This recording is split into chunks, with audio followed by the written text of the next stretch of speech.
Elena Ruiz hadn't checked her email in 3 days. Not because she didn't care, she just didn't expect anything worth reading. Most messages were bills, spam, or reminders about expired coupons. But that Tuesday morning, while sipping lukewarm coffee at her kitchen table, she saw a subject line that made her pause. "You're invited.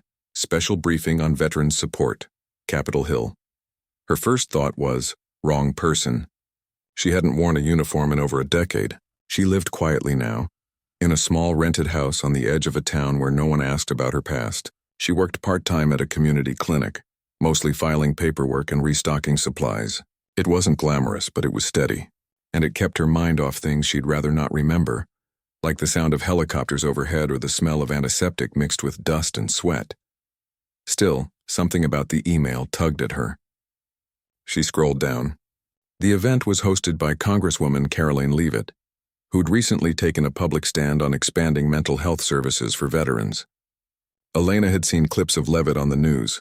Sharp suit, confident tone, always smiling just enough to seem approachable but never too soft. Politicians came and went, making promises that evaporated like morning fog. Elena had learned not to get her hopes up, but this time felt different. Maybe it was the way the invitation mentioned direct input from those who served, or maybe it was just loneliness. Because truth was, Elena hadn't talked to another veteran in years. Not since Tanya passed. Tanya Briggs had been more than a friend. She was the one who dragged Elena through basic training when her legs gave out from exhaustion. The one who shared her last pack of gum before deployment. The one who whispered, "We're coming home," the night before their convoy hit that roadside bomb in Kandahar. Elena did come home. Tanya didn't. And when Elena returned, broken in ways the VA forms couldn't capture, she tried to get help.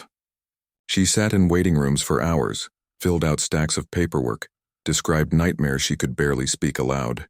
But the counselors changed every few months. Appointments got canceled. One therapist even suggested her emotional distress might be exaggerated due to civilian readjustment issues. She stopped going after that.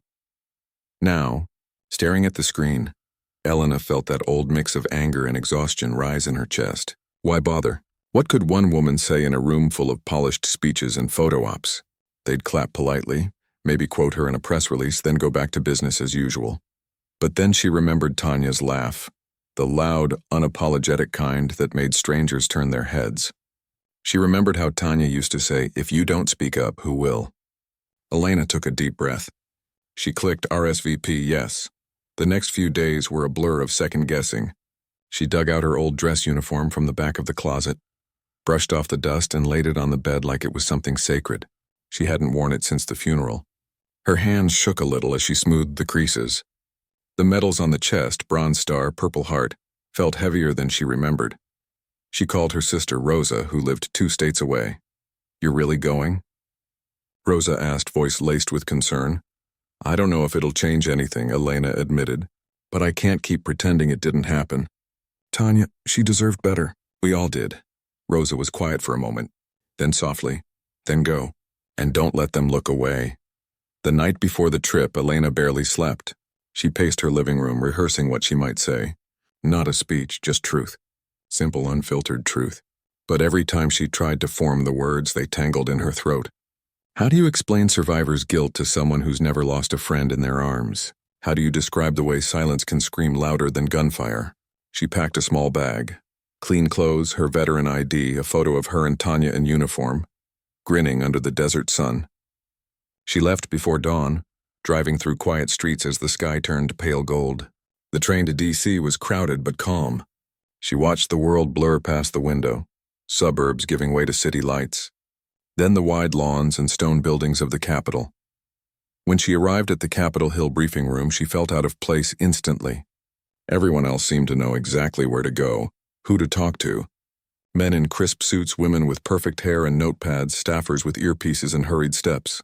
Elena clutched her invitation like a lifeline, suddenly aware of her scuffed shoes and the slight hitch in her walk from the old leg injury. She found a seat near the back, hoping to stay invisible.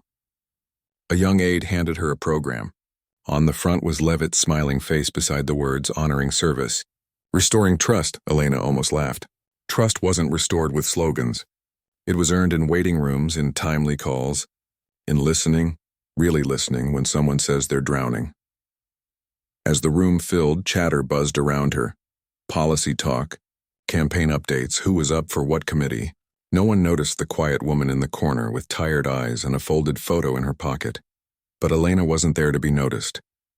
She was there because for the first time in years she felt a flicker of something she'd almost forgotten. The belief that her voice might matter. Not as a symbol. Not as a statistic. But as Elena, flawed, grieving, stubborn, and still standing.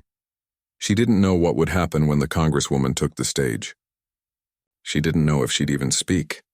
But she knew one thing for sure. She wouldn't stay silent if the chance came, because Tanya couldn't, and someone had to speak for her.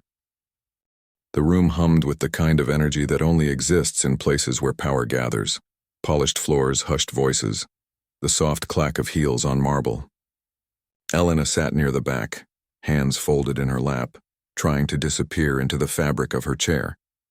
Around her, reporters tapped on laptops, staffers whispered into headsets, and a few other veterans, mostly men in pressed jackets with rows of pins on their chests, nodded politely to one another. No one looked her way. She wasn't used to crowds anymore, especially not ones that moved with such practiced ease. She watched as cameras were set up along the front, tripods unfolding like metal spiders. A banner behind the podium read, "A new promise to those who served." The words felt hopeful, almost tender, but Elena had learned to read between the lines. Promises were easy. Keeping them was another story. Then the doors opened wider, and Congresswoman Karoline Leavitt walked in. She moved with the kind of confidence that came from years of public life. Shoulders back, smile ready. Eyes scanning the room like she already knew exactly how this would play out. Her navy suit was sharp, her hair perfectly in place, and when she stepped behind the podium, the room quieted instantly. Not out of awe, Elena thought, but out of habit. People knew how this dance went. "Thank you all for being here today," Leavitt began, voice clear and steady. "Our veterans gave everything for this country, and for too long they've been met with bureaucracy instead of support, delays instead of dignity." Elena listened closely. The words sounded right. They even felt right at first. But as Leavitt continued listing new initiatives, funding increases, and streamlined access to care, something in Elena's chest tightened. It wasn't that the plans were bad. They just felt distant, like they'd been designed in a conference room by people who'd never sat in a VA waiting room for 6 hours with a migraine. And a heart full of grief, Leavitt mentioned mental health parity and timely intervention. But she didn't say how many calls went unanswered. She talked about honoring women who served, but didn't name the ones who'd fallen through the cracks, like Tanya, whose file had been lost twice before her final, desperate night. Elena's fingers curled around the edge of her seat. She kept her eyes down, but her mind raced. Is this all it is? A speech, a photo op? She'd driven 6 hours for this. She'd dug up memories she'd buried deep just to walk through that door. And now, watching the Congresswoman glide through talking points with flawless delivery, she wondered if she'd made a mistake. Then came the Q&A. Reporters raised hands, asked about budget allocations, bipartisan cooperation, timelines. Leavitt answered smoothly, never stumbling, always on message. Elena watched her deflect a tough question about past comments with a practiced pivot. We're focused on the future now. That's when it happened. A quiet voice from the side, another veteran, older with a cane, asked about rural access to care. Leavitt nodded sympathetically and promised targeted outreach. But as the man sat down, his shoulders slumped slightly, like he'd heard it all before. Elena's pulse quickened. She didn't plan to speak. She hadn't rehearsed anything, but something in that man's posture, the quiet resignation, pierced through her hesitation. She thought of Tanya's last voicemail, left 3 days before she died. I just need someone to listen. Not fix me, just hear me. Before she could stop herself, Elena raised her hand. It wasn't dramatic, just a slow lift of her arm, like she was asking permission to pass in class. But in that room, where everyone moved with purpose and protocol, the gesture stood out. A few heads turned. A camera swung toward her. Leavitt paused mid-sentence. Her eyes found Elena's. For a heartbeat, there was no script, no agenda, Just two women looking at each other across a room full of expectations. Yes? Leavitt said, nodding politely. Do you have a question? Elena stood. Her legs felt unsteady, but she kept her voice low and even. I served as a combat medic in Afghanistan, she said. I came home with shrapnel in my leg and nightmares I still can't outrun. I've sat in VA offices for hours, filled out the same forms over and over, and been told my file was in processing for months. A hush fell over the room. Even the reporter stopped typing. I'm not here to complain, Elena continued, though her throat was tight. I'm here because I believed this was different. But your speech, it sounds like every other one I've heard. Where are the real changes? Not just numbers on a page, but actual help for people who are drowning right now? She didn't raise her voice. She didn't point or accuse. She just stood there, raw and honest, in a room built for polish. Leavitt blinked. For the first time, her composure flickered. She opened her mouth, then closed it. The silence stretched. Someone in the back shifted in their seat. A camera clicked softly. Then Leavitt took a small step forward, away from the podium. You're right, she said, quieter now. Speeches are easy. Action is hard, and I won't pretend we've gotten it right every time. She looked directly at Elena. But I want to hear more, from you, from others like you, because if we're not listening to the people who lived it, then what's the point? Elena didn't sit down right away. She held the Congresswoman's gaze, searching for sincerity, and for the first time that day she saw something real. Not a performance, but a person trying, however imperfectly, to do better. She nodded slowly and sat back down. Her hands were shaking, but not from fear. From something else, something like hope. Fragile but alive. Around her, the room remained still. The usual buzz of media chatter didn't return. No one rushed to fill the silence. For once, they let it breathe, and in that quiet, Elena felt something shift, not just in the room, but inside herself. She hadn't come to be a hero. She'd come to be heard, and finally someone was listening. The silence after Elena sat down wasn't empty. It was thick, charged like the air before a storm breaks. No one clapped. No one jumped in with a follow-up question. Even the reporters, usually quick to chase a reaction, seemed to hold their breath. For the first time in what felt like forever, the room wasn't performing. It was just human. Elena kept her eyes on her hands, folded tightly in her lap. Her heart pounded so hard she could feel it in her throat. She hadn't planned to say all that. She hadn't even planned to speak at all. But once the words started, they came like water through a cracked dam. Quiet, steady, impossible to stop. And now that they were out, she couldn't take them back. She didn't want to. Across the room, Leavitt stood still for a long moment. Her usual poise softened by something unfamiliar. Uncertainty, maybe, or humility. She glanced at her notes, then set them aside. Thank you, she said simply, her voice quieter than before. That took courage. A few murmurs rippled through the crowd, but no one interrupted. The energy had shifted.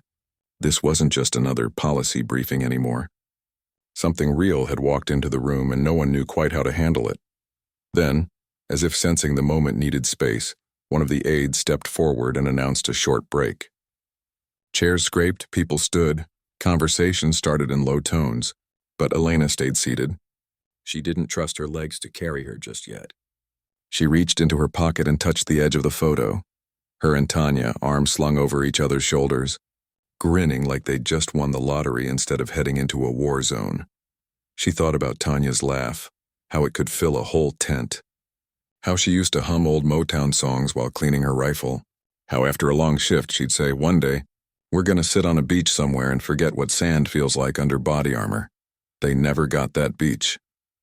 Elena blinked hard, pushing the memory back. She wasn't here for grief. She was here because Tanya never got the chance to stand in a room like this and say, this isn't working. Someone had to speak for her. And if not now, when? When the break ended, people returned more slowly, almost reverently. Leavitt retook the podium, but this time she didn't stand behind it. She stepped to the side as if to say, this isn't a stage. It's a conversation. She opened the floor again. If anyone else has something to share, something real, something we need to hear, I'm listening. A few hands went up. A veteran from the Gulf War talked about waiting 2 years for a hearing aid. A young woman who'd served in logistics described being told her anxiety didn't count because she'd never been in direct combat. Each story was different, but they all carried the same weight. The feeling of being seen only when it was convenient. Of being thanked with words but failed with action. Then, without thinking, Elena raised her hand again. This time, Leavitt didn't hesitate. "Yes, please," Elena stood. She didn't walk to the front. She just spoke from where she was, her voice calm but clear enough to carry. "In 2018, she began, you were on a podcast. You said that PTSD claims from women veterans were overblown for attention. I heard it. A lot of us did," she paused. The room stilled again. Even the air seemed to stop moving. "My best friend," Elena continued, "Sergeant Tanya Briggs came home from deployment with nightmares so bad she couldn't sleep with the lights off. She called the VA hotline 3 times. Each time she was put on hold for over an hour. The last time they hung up on her. 2 weeks later she was gone. Her voice didn't break, but her eyes glistened. She didn't wipe them away. I'm not asking for an apology," she said. "I'm asking, was she overblown too? Was her pain just noise? Or did it matter?" No one moved. No one breathed. The cameras, usually restless, stayed perfectly still. It wasn't just the words, it was the way she said them. Not with anger, but with sorrow so deep it carved a space in the room. Leavitt's face changed. The polished mask fell away completely. Her lips parted slightly, and for a moment, she looked like someone who'd just been handed a truth too heavy to carry. She didn't look at her notes. She didn't glance at her staff for cues. She just looked at Elena. I don't remember saying that," Leavitt said slowly. "But that doesn't matter. If I said it, I was wrong. Deeply wrong." Her voice cracked on the last word. She took a step forward, then another, until she was standing just a few feet from the podium, hands clasped in front of her like she was bracing herself. "I was young," she went on. "I thought I understood service because I'd read the reports, met the general, shaken the hands. But I hadn't listened to the people in the trenches, especially not the women who carried the same weight but were asked to stay quiet about it." She looked down for a second, then back up, eyes wet now too. "Tanya deserved better. You deserved better, and I'm sorry. For the words, for the silence that followed. For every time someone like you reached out and got nothing but a recording." Elena didn't say anything. She just stood there, letting the words settle. It wasn't perfect. It wasn't a fix. But it was honest. And in a world full of polished speeches and empty promises, honesty felt like a miracle. Someone in the back sniffled. A reporter lowered her notebook. The press, usually hungry for conflict, seemed to understand. This wasn't a moment to exploit. It was a moment to witness. Leavitt didn't return to the podium. She stayed where she was, vulnerable, exposed. "From now on," she said, "I won't speak about veterans unless I've spoken to them first. Not just in rooms like this, but in their homes, their clinics, their lives. Because policy without people is just paperwork." Elena finally sat down. Her hands were still trembling, but not from fear. From something closer to relief. For the first time in years, she didn't feel alone in her grief. Someone had looked her in the eye and said, "I see you. I hear you. I was wrong." And in that room full of power and protocol, that small act of humility meant more than any bill, any budget line, any ribbon-cutting ceremony ever could. The rest of the briefing passed in a blur. More questions were asked, more answers given, but none of them mattered as much as that one exchange. Because something had broken open, not just between 2 women, but in the whole room. The walls between them and us had cracked, just enough to let some light through. As the event wrapped up, people didn't rush out. They lingered. Some approached Elena quietly, offering a nod, a handshake, a whispered thank you. She didn't say much. She just nodded back, heart full in a way she hadn't expected. She hadn't come to change the world. She'd just come to speak one truth, and somehow that had been enough. The moment didn't end when the cameras stopped rolling. In fact, it felt like it was just beginning. As the room slowly emptied, reporters packing up gear, staffers murmuring into headsets, veterans exchanging quiet words, Elena stayed seated, her hands resting on her knees, still trying to catch her breath. Her chest felt lighter, but her mind was racing. She kept replaying Leavitt's face, the way her voice had cracked, the way she'd stepped away from the podium like she was shedding a costume. It hadn't felt staged. It had felt like someone finally waking up. A young aide approached, holding a bottle of water. "Ma'am, are you okay?" she asked gently. Elena nodded, taking the water with a quiet, "Thank you." She wasn't sure if she was okay, but she knew she wasn't broken. Not today. Then Leavitt herself walked over. No entourage, no notes, just her. She stopped a few feet away as if giving Elena space. "Can I sit with you for a minute?" she asked, not as a congresswoman, but as a person. Elena nodded again. Leavitt lowered herself into the chair beside her, not too close, not too far. For a while, neither spoke. The last few stragglers filtered out, and the room grew quiet except for the hum of the air vents overhead. "I looked up Tanya," Leavitt said finally, voice low. "After you spoke, I found her obituary. She served with the 82nd. Got a commendation for saving 3 lives during a medevac in Helmand. She was only 31.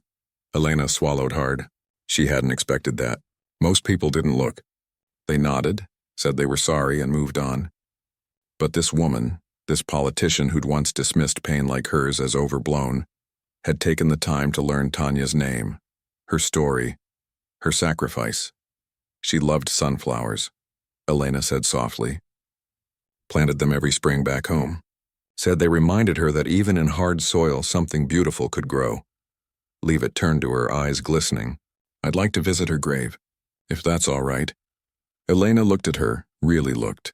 She saw exhaustion, yes, but also sincerity. Regret, yes, but also resolve. This wasn't damage control.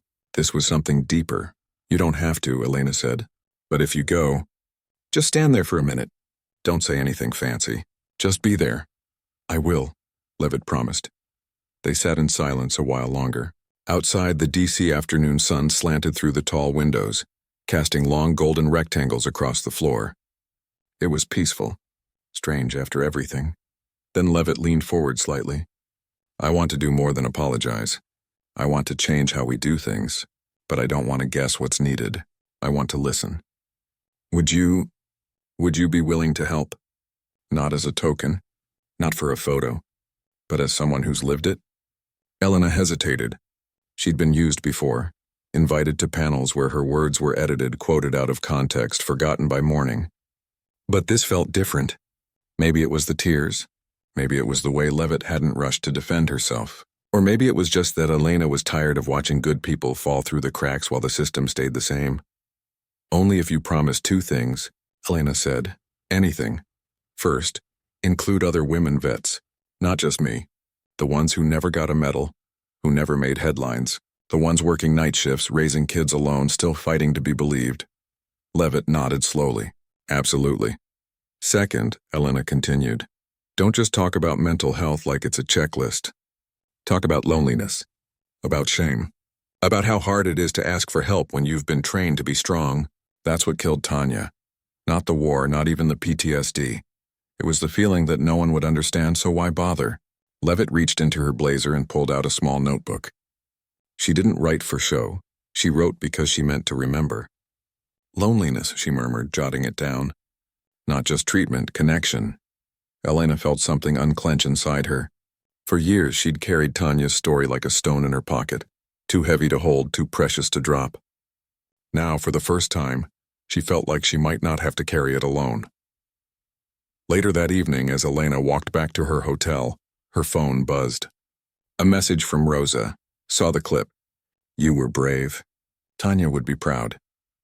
She stopped on the sidewalk under a street lamp buzzing with moths and let the tears come. Not the silent, choking kind she usually cried in the dark, but slow, steady tears of release. She wasn't fixing the whole system. She wasn't even sure anything would change. But she'd spoken, and someone had truly listened. The next morning, a photo from the event began circulating online. Not the staged shots of Leavitt at the podium, but the moment after Elena's question when both women stood with tears in their eyes. No script, no spin, just raw humanity. It spread fast, not because it was dramatic, but because it was real.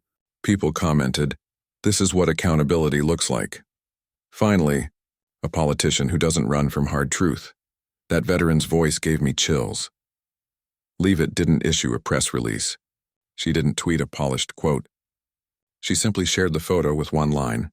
"I was wrong, and I'm listening." Back home, Elena returned to her quiet life, filing charts at the clinic, watering her small garden, walking her dog in the evenings. But something had shifted. She started getting calls not from reporters but from other veterans. A woman from Texas who'd been denied counseling. A former medic from Ohio who hadn't slept through the night in years. They didn't want advice. They just wanted to say, "I saw you." And I felt seen too.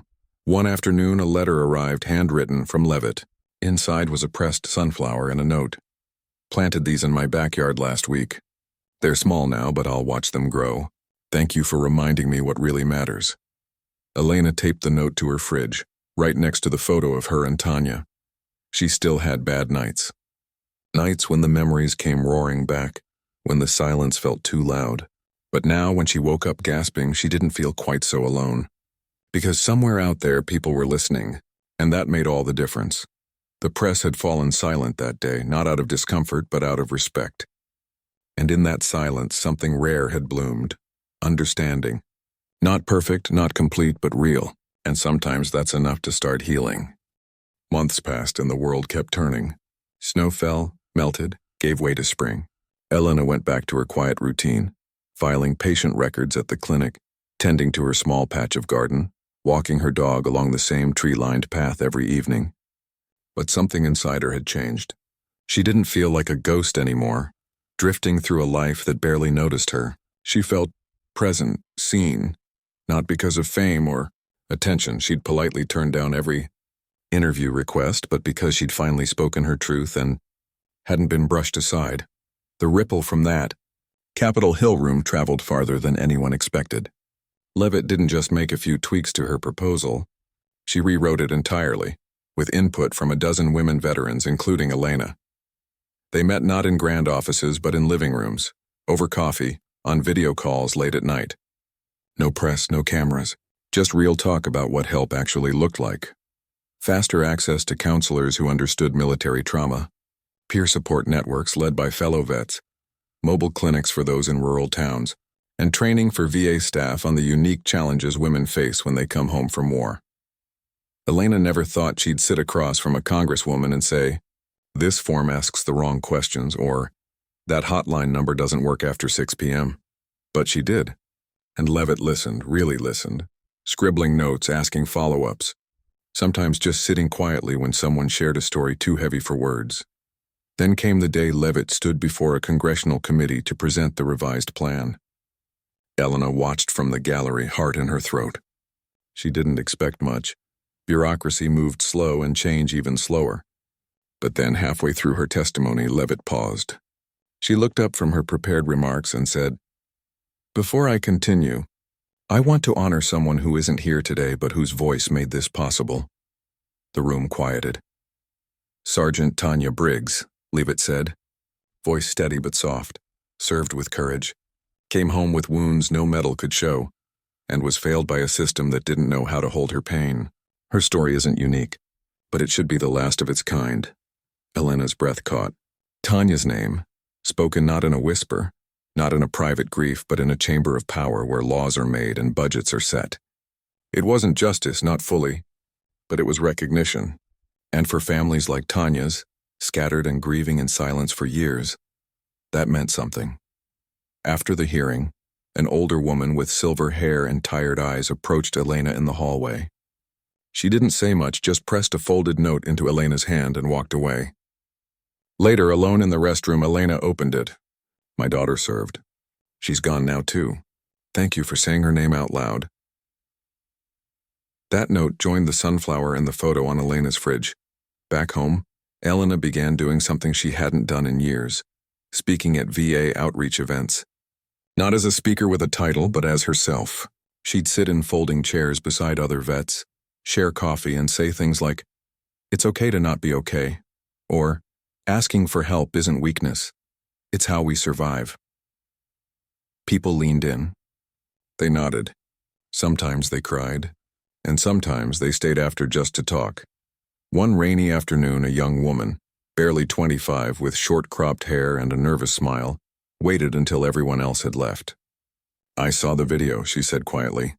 "The one where you asked that question. I've been trying to get counseling for months. They keep saying I don't qualify because I wasn't in combat." Elena looked at her. the same hollow look she'd seen in the mirror years ago. "You served," she said firmly. "That's enough."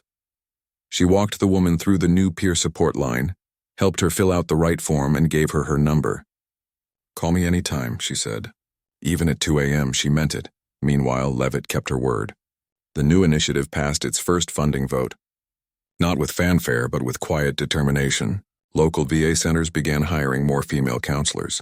Training modules on military sexual trauma and gender-specific PTSD were rolled out.